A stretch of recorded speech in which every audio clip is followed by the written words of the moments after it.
Team India legendary spinner Ravichandran Ashwin retirement నిర్ణయం cricket ఫ్యాన్స్కు shock ఇచ్చింది. ఆస్ట్రేలియాతో 3వ టెస్టు ముగిసిన కాసేపటికే ఈ విషయాన్ని బీసీసీఐ తన ఎక్స్ అకౌంట్ ద్వారా వెల్లడించింది.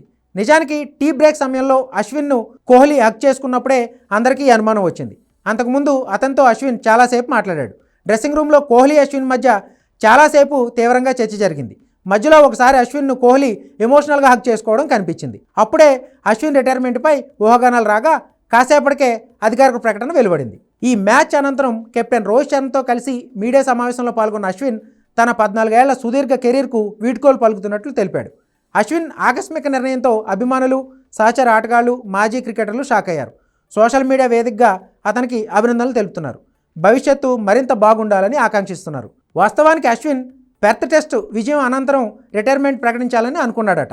ఈ విషయాన్ని టీమిండియా కెప్టెన్ రోహిత్ శర్మ చెప్పుకొచ్చాడు. కానీ తానే పింక్ బాల్ టెస్ట్ ఆడాలని రిక్వెస్ట్ చేశానని, దీంతో వెనక్కి తగ్గిన అశ్విన్ తన రిటైర్మెంట్ నిర్ణయాన్ని వాయిదా వేసుకున్నట్టు రోహిత్ చెప్పాడు.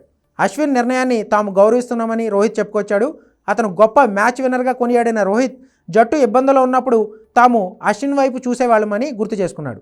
2010 శ్రీలంక పర్యటనలో హరారే వేదికగా జరిగిన వన్డే మ్యాచ్తో అంతర్జాతీయ క్రికెట్లోకి అరంగేట్రం చేసిన అశ్విన్ అడిలైడ్ వేదికగా జరిగిన పింక్ బాల్ టెస్ట్తో చివరి మ్యాచ్ ఆడాడు.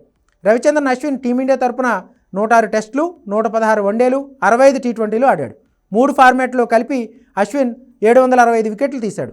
బ్యాటింగ్లో 3 ఫార్మాట్లో కలిపి 4400 పైగా పరుగులు చేశాడు. 106 టెస్టుల్లో 25.75 సగటుతో 3503 పరుగులు చేసిన అశ్విన్ 6 సెంచరీలతో పాటు 14 హాఫ్ సెంచరీలు నమోదు చేశాడు.